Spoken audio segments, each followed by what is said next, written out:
So hello, what's up mga ka-J-Vlog? Welcome ulit sa panibagong video, and for today's content, i-unbox natin itong bagong labas, Poco M8 5G. So tara, simulan na.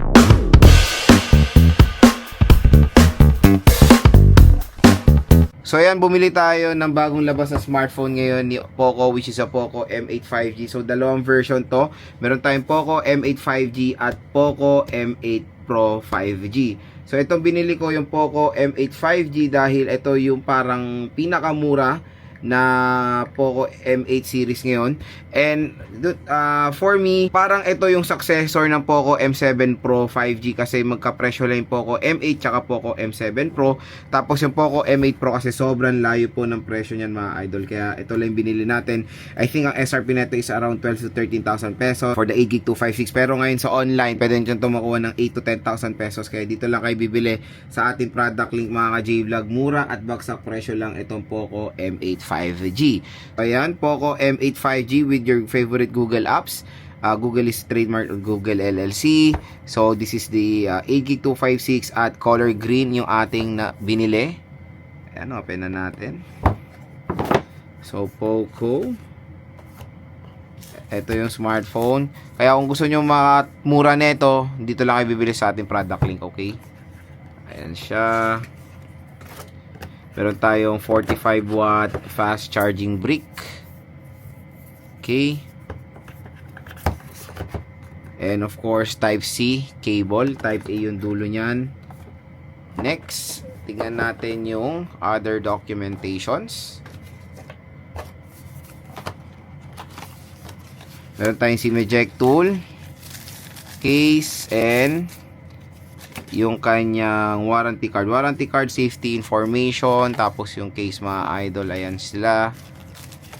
So, check natin yung unit mismo. Ito na yung Poco M8 5G. So, tingnan natin siya in color green. So, in 3, 2, 1. Ayan. So, ang ganda oh. Grabe. Ito yung Poco M8 5G mga idol. So, meron siyang dual camera system, 50 megapixel main camera. Napaka solid. So, meron tong pre-installed na screen protector Ayan, out of the box. So, I think plastic yung material na ito for the back cover. And this is IP65 water and dust resistant. So, hindi po ito pwede masammer sa water pwede lang siya matalsikan ng mga tubig with certain kind of pressure. So, it's IP66 pala to. Sorry, IP65 is for Europe lang pala. So, dalawa pala version nito. So, ito is IP66 water and dust resistant. And wala po tong eSIM support So, nano SIM siya. And when it comes sa material, I think it's polycarbonate back. And meron tayo ditong dual camera system with 50 megapixel main camera. And of course, yung pangalawang camera is useless dahil auxiliary lens lang yan. Maganda dito support itong 4K video recording. It has a 20 megapixel front facing camera. At napakanipis na itong Poco M8 5G mga idol. Curve back and curved screen display siya. Ayan. So sa right side nandito ang ating power button and yung volume rocker. Sa taas naman is yung secondary speaker grills at IR blaster microphone. Sa baba naman is yung SIM tray, microphone, Type-C port at speaker grills. At syempre, meron itong pre-installed na screen protector out of the box. So open na natin si Poco M8. Lagay natin yung free jelly case mga idol. Ayan. Maganda talaga sa Poco, maganda yung mga binibigay nilang jelly case.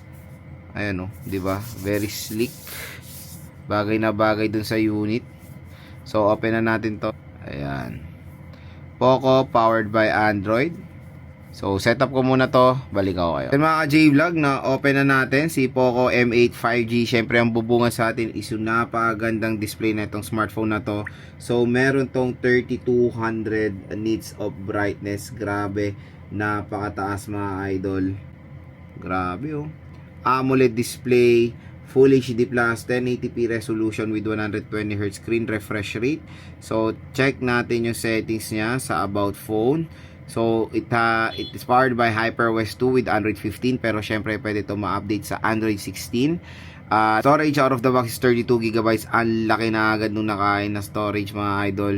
So I think for the extended RAM yan syempre Ayan, no, system file is 21 gigabytes. Others, ayan, for the extended RAM is 4 gigabytes. You can extend it to 8 gigabytes.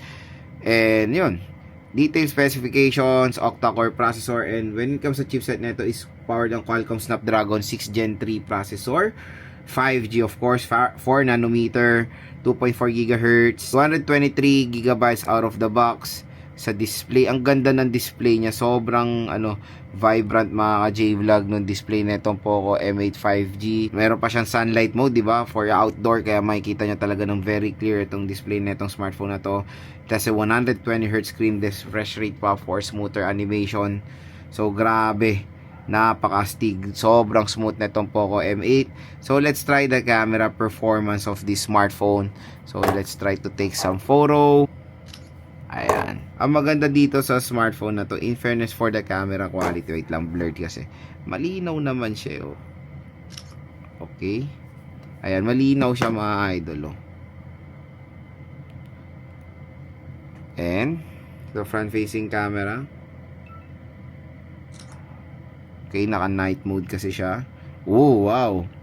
Ang linaw.